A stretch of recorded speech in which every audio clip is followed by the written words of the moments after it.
Book माई show जुक box presents, जरा खौफ से सुनो।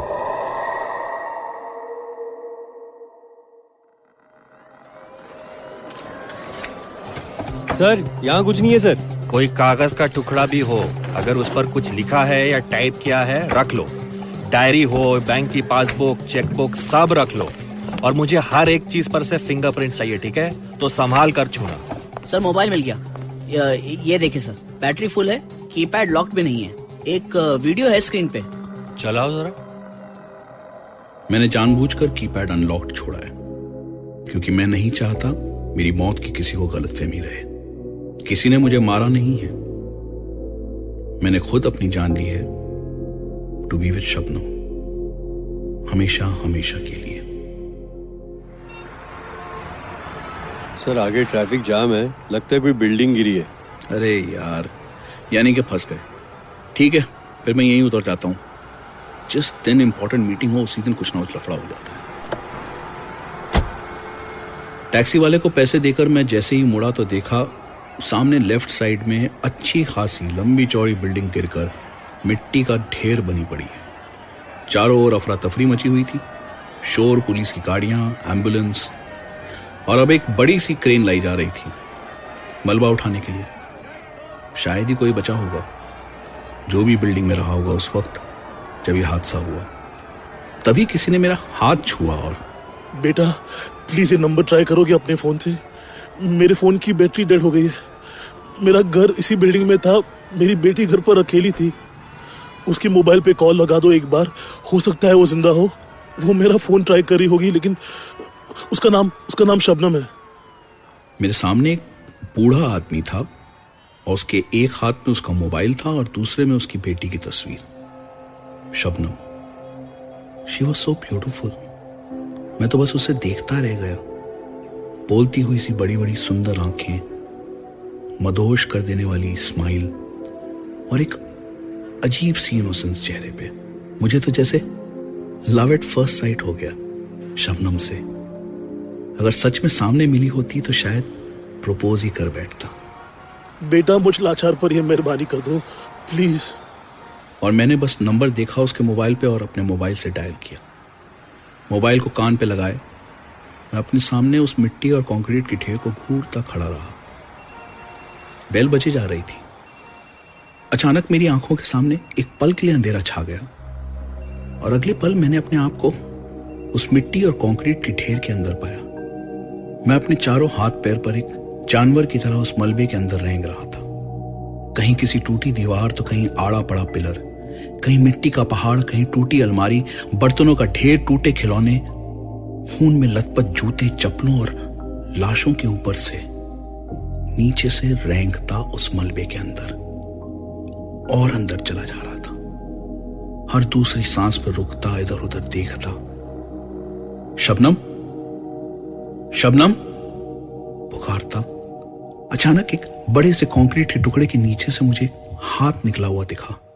कलाई में दो खूबसूरत चूड़ियां थी और वो हाथ कुछ उठा और मुझे आवाज आई, मैं यहाँ हूं अमित, मैं यहाँ हूं। मैं आगे बढ़ा और मैंने शबनम का हाथ थाम लिया जो मेरे हाथ में आते ही बेजान हो गया।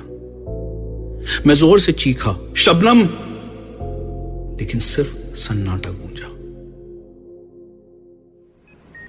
जब आंखें खुली तो देखा मैं हॉस्पिटल के रूम में था। मेरे हाथ में आईवी लगा हुआ है और सामने करण खड़ा था, मेरा कलीग। यार अजीब है तू, क्या कर रहा था तू उस बिल्डिंग एक्सीडेंट साइट पर? अबे इतना कमजोर दिल है तो नहीं रुकना चाहिए था ना वहां पर। खड़ा खड़ा बेहोश हो गया। वहीं के कुछ लोगों ने तुझे हॉस्पिटल पहुंचाया। वो तो थैंक गॉड तेरी जेब में तेरा विजिटिंग कार्ड था। ऑफिस फोन किया किसी ने एंड बॉस ने मुझे भेजा। क्या हुआ है मुझे? डॉक्टर ने क्या कहा? कुछ नहीं, ब्लड प्रेशर हाई हो गया था। और तभी मुझे याद आया, मैंने पूछा, मेरा मोबाइल फोन कहाँ है? ये ले, मैंने अपनी जेब में रख लिया था। लकी है तू, वहीं साइड पर किसी ने उठा नहीं लिया। मैंने मोबाइल लिया और चेक किया। Last dial numbers. ये कैसे हो सकता है? वो शबनम का नंबर नहीं है, लेकिन मुझे पक्का यकीन है मैंने उस बूढ़े आदमी के कहने पर एक नंबर लगाया था।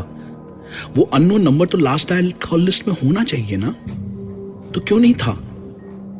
मम्मी के 2 मिस्ड कॉल्स थे, तो मैंने तुरंत उन्हें फोन लगाया। परेशान होंगी, मैंने उनका फोन लिया भी नहीं, कॉल बैक भी नहीं किया इतनी देर से।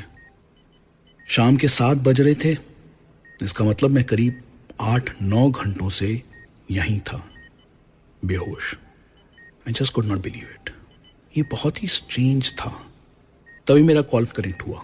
हेलो। सॉरी माँ, वो मैं हाँ मुझे पता है बेटा, तू जरूरी मीटिंग में था। वो तो तेरी कुलीग है ना शबनम, उसने बताया। तू जल्दी में अपना फोन भी टेबल पर ही भूल गया। उसने देखा कि मोबाइल पर माँ का फोन आ रहा है, तो उसने कॉल आंसर कर लिया। बड़ी प्यारी लड़की है, कितने प्यार से उसने मुझसे बात की, और तूने उसे बताया भी नहीं कि अगले हफ्ते तेरी शादी है। खैर, तू अपने बाप जैसा ही कंजूस है। मैंने तुझे झट से इनवाइट कर दिया। किसे माँ? किसकी बात कर रही हो आप? शबनम, और कौन, जो तेरे साथ काम करती है। तूने अपने ऑफिस में किसी को भी कार्ड नहीं दिया है ना? अमित, ये बहुत बदतमीजी की बात है। माँ, मैं अब कल परसों देने ही वाला था। कोई अर्जेंट बात हो तो बोलो, नहीं तो बाद में फोन करता हूँ। नहीं, बस अपना सूट पिक करना मत भूलना। मैं सुबह फोन करती हूँ, बाय। मैंने फोन कट किया और मैं बस स्टंड अपने फोन को ही देखे जा रहा था। तभी करण बोला, क्या हुआ तुझे? इतना पसीना क्यों आ रहा है? तबीयत तो ठीक है ना तेरी? मैं डॉक्टर को बुलाता हूँ। नहीं, आई एम ओके। वो माँ से डांट पड़ी ना, तो ये कहकर मैं मुस्कुरा दिया। लेकिन मेरे अंदर बस एक ही सवाल था, माँ की शबनम से बात कैसे हुई? मेरे ऑफिस में तो कोई शबनम नहीं। शबनम तो उस लड़की का नाम था जिसके बाप ने मुझे एक नंबर देकर फोन लगाने को कहा था, और मैंने वो नंबर डायल भी किया था। लेकिन अब वो मेरे लास्ट डायल नंबर्स में नहीं है। गॉड, कैसा मजाक चल रहा था मेरे साथ, मेरी कुछ समझ में नहीं आ रहा है। मैंने करण से पूछा, क्या मैं घर जा सकता हूँ? हाँ, if you are feeling okay, लेकिन मैं राय दूंगा कि रात यहीं रुक जा। नहीं, I want to go home. मैं अपने घर पहुंचा और सीधे अपने बेडरूम में जाकर लेट गया। I was very tired. Karan रुकना चाहता था, लेकिन मैंने मना कर दिया। मैं सच में ठीक था। हाँ, सिर्फ मेरा दिमाग चकराया हुआ था with what ever had happened through the day. मैं लेटा हुआ था जब मैं फिर से एक बार अपना मोबाइल लिए कॉल्स चेक करने लगा, और इस बार मुझे एक अननोन नंबर दिखाई दिया। सुबह 9:45 को डायल किया हुआ, उसी वक्त जब मैं उस गिरी हुई बिल्डिंग साइट पे था। मुझे समझ नहीं आया, क्या मेरी आंखें धोखा खा रही थीं, या मैंने फौरन से वो नंबर डायल किया। 2 बेल बजी और फिर क्या हुआ? मुझे क्यों फोन कर रहे हो अमित? मैं तो अब तुम्हारे साथ हूं। और उस आवाज से चौंक कर मैंने बगल में देखा और मैं डर कर बेड से गिर गया। शबनम मेरे बिस्तर पर मेरे बगल में लेटी थी। वही मुस्कान जो तस्वीर में थी, वही बोलती हुई बड़ी बड़ी सुंदर आंखें, और वही इनोसेंस। मैं शॉक्ड था, स्टन्ड था। मेरे गले से आवाज नहीं निकल रही थी। I started sweating। मेरी अपनी हार्ट बीट की आवाज मेरे कानों में बज रही थी, मेरी सांसें तेज हो रही थी। What the hell was happening? How can this be? क्या मैं पागल हो गया था? क्या मैं सपना देख रहा था? मैं बेडरूम से भागना चाहता था, मैं घर से बाहर निकल जाना चाहता था, और फिर भी मैं बस एक टक शबनम को देखे जा रहा था। और तभी उसने अपना हाथ मेरी ओर बढ़ाया। उस हाथ की कलाई में 2 चूड़ियां थीं, और वो हाथ ने आकर मेरे गाल को छुआ, मेरा चेहरा सहलाया। कुछ ही देर में मैं वापस अपने बेड पे था, और शबनम मेरी बाहों में, या मैं शबनम की बाहों में। मुझे मेरा प्यार मिल गया था जैसे। I love you Amit. तुमने मुझे नया जीवन दिया है। तुमने मुझसे प्यार किया है। मैं तुम्हें कभी अकेला नहीं छोड़ूंगी। मेरे बेड के सामने मिरर में मेरे साथ बेड पे कोई नहीं दिख रहा था, सिर्फ मेरा मोबाइल था मेरे बगल में। मैंने पलटकर शबनम को देखा और उसे किस किया। 3 दिन हो गए हैं मैं घर से नहीं निकला हूं। ना ऑफिस गया हूं, ना मैंने किसी से बात की है। शबनम ही मेरे सारे मैसेजेस का, कॉल्स का जवाब दे देती है। मैं शबनम के साथ बहुत खुश हूं। मुझे अपना जीवन साथी मिल गया है। कल मुझे दिल्ली जाना है। मेरी शादी है ना परसों, लेकिन मैंने डिसाइड कर लिया है, मैं ये शादी नहीं कर सकता। शबनम ने कहा है मुझसे, वो मेरी मां को समझा देगी। मुझे अब बस शबनम के साथ ही रहना है। Shabnam, I love you. Suicide है सर, 100% सुइसाइड, और खुद ही शूट भी किया, क्योंकि देखिए ना, फोन ऐसी पोजीशन पर बेडरूम की टेबल पर रखा हुआ था। और ये शबनम, फोन में उसका नंबर है? चेक करता हूँ सर। नहीं है सर, ये नाम तो नहीं है, लेकिन एक अननोन नंबर है, पिछले 4 दिन में कई बार डायल हुआ है। नंबर दिखा, मैं बात करता हूँ।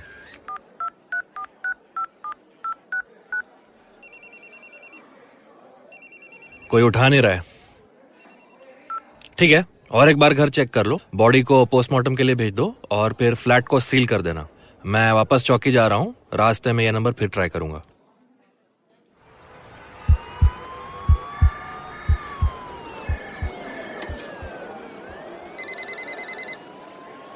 हेलो, कौन? मैं भाभी बोल रही हूँ। किधर है तेरे सांप? किसके साथ है वो? कब से चल रहा है उनका ये चक्कर? तू राखी बनवाता है ना मुझसे, एक बार वार्निंग नहीं दे सकता था मुझे? भाभी क्या बोल रही हो आप? सांप तो अभी क्राइम सीन पे थे मेरे साथ, फिर चौकी आए, अभी पोस्टमार्टम के लिए गए हैं। किसके साथ हो सकते हैं वो? क्या वार्निंग की क्या बात कर रही हो आप? ये शबनम कौन है फिर? मैंने तेरे सांप को फोन किया तो ये शबनम ने फोन उठाया और बोली कि सांप कभी घर नहीं आएंगे, वो उसी के साथ रहेंगे।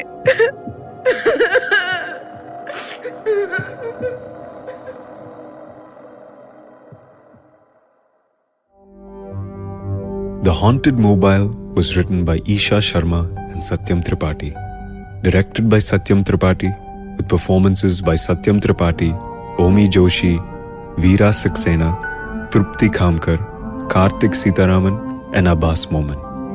Come back next week for another horrifying story called Till Death Do Us Part, exclusively on Book My Show Jukebox. Ew, gotta get rid of this old Backstreet Boys t-shirt. Tell me why. Because it stinks, boys. Tell me why. I've washed it so many times, but the odor won't come out. Tell me why. No, you tell me why I can't get rid of this odor. Have you tried Downy Rinse and Refresh? It doesn't just cover up odors, it helps remove them. Wow, it worked, guys. Yeah. Downy Rinse and Refresh removes more odor in one wash than the leading value detergent in 3 washes. Find it wherever you buy laundry products.